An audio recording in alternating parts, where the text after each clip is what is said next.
Right, we've just come inside to speak about Pat's results more than anything, plus his line of pigeons, which are Mcaloney's. I think probably, if not the first fancier to bring them in this side of border back in 2004.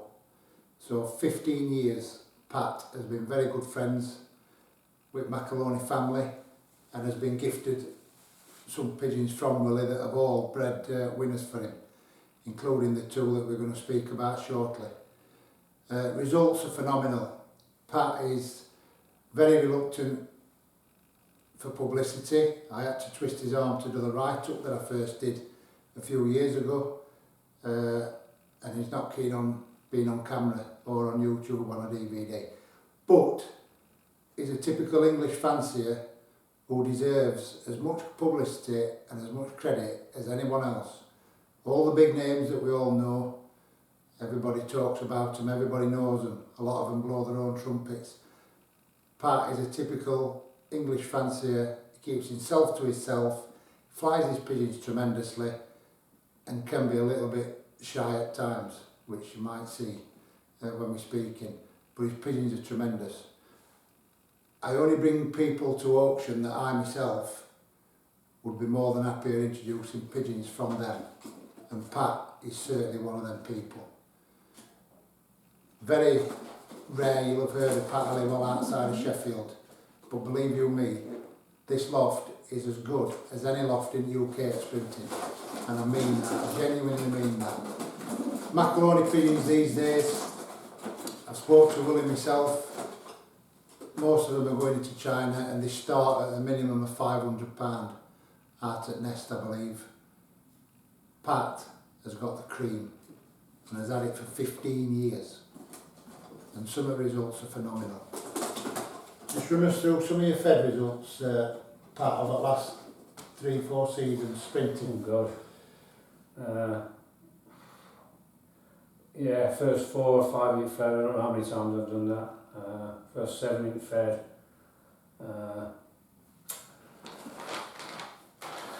talking first 7 inch fed, first 5 inch fed, first 4, first 6 inch fed. Yeah. You know, What's the first 9 inch fed? First 9 inch fed. And it's not a massive fed, but it's not a small fed. Some people will show results of the first 5 inch fed from as little as 700 pigeons.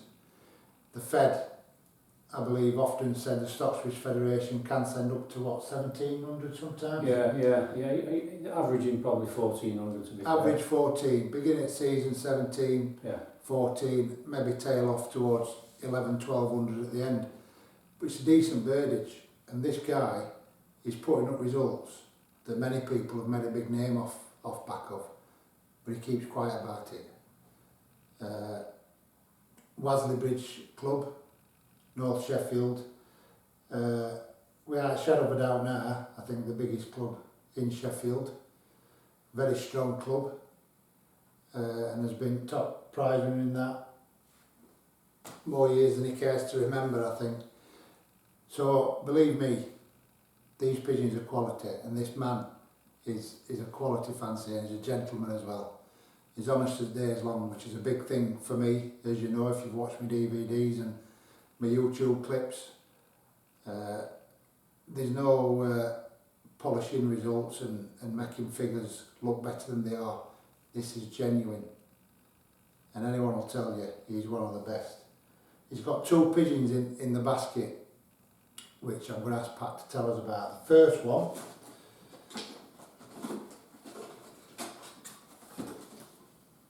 what's this one, Pat?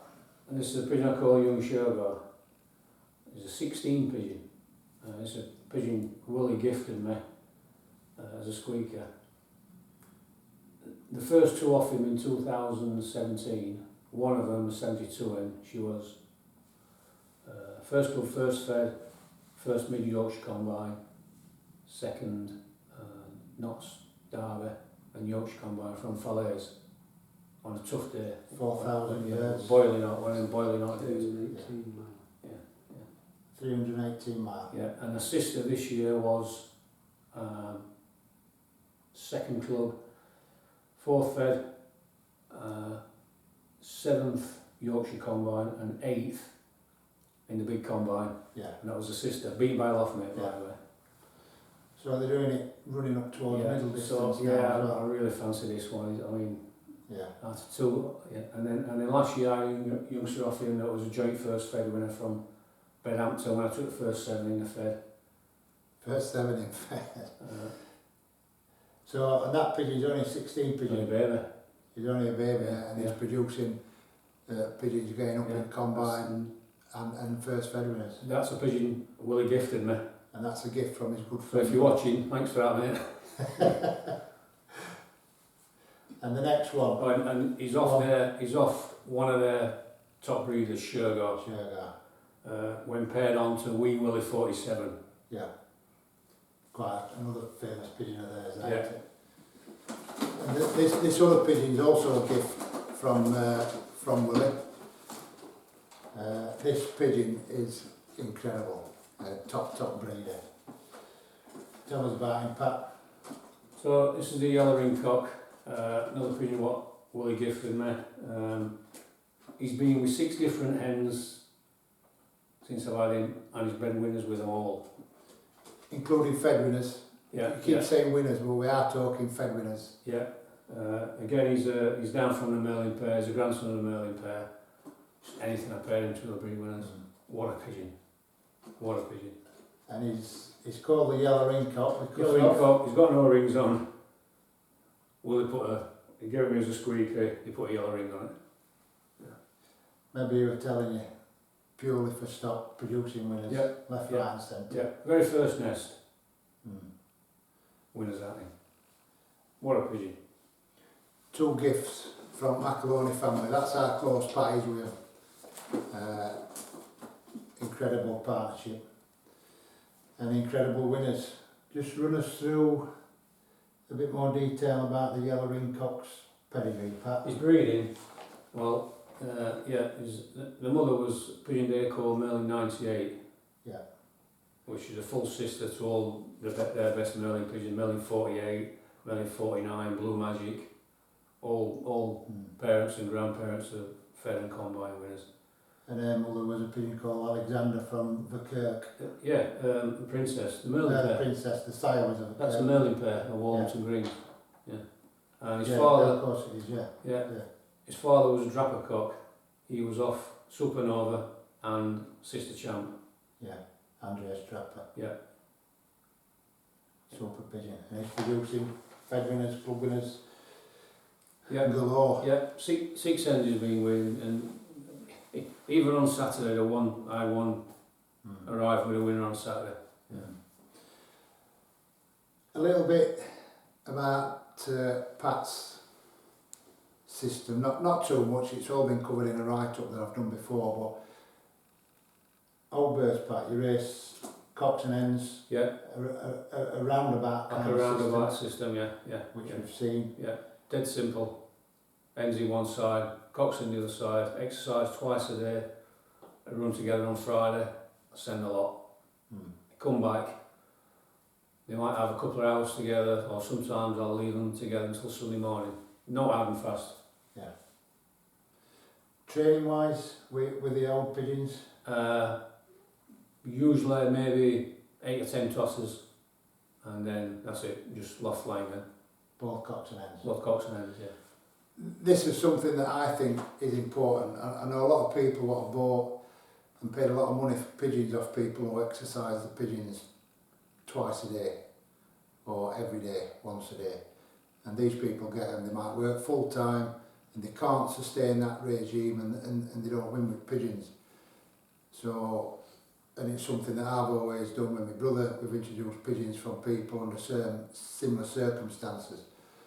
So if you do work and you don't like training, Pat don't train these pigeons hard at all. Youngsters, I know everybody's youngsters get a lot of work. Pat's no different, but yearling stage and above, very, very little work, achieving fantastic results. This weekend alone, Pat had 16 pigeons dropped together at young birds. Yeah. It's not a bad spot, but it's not the best spot. He's in west of his club. I'm the furthest westerly loft in the club. Yeah. There's lofts over to west in the Fed, but in his club he's furthest to west, and a strong westerly wind this weekend. Pigeons did about 4 turns, did they, Tony? They came, did about 4 laps, dropped in, 16 dropped on Padby in seconds, but he got picked by a couple of yards with a few fanciers over to east. But that's only the second young bird race. But I assure you, rest at season, just you watch. And that's what he gets. He gets pigeons dropping together.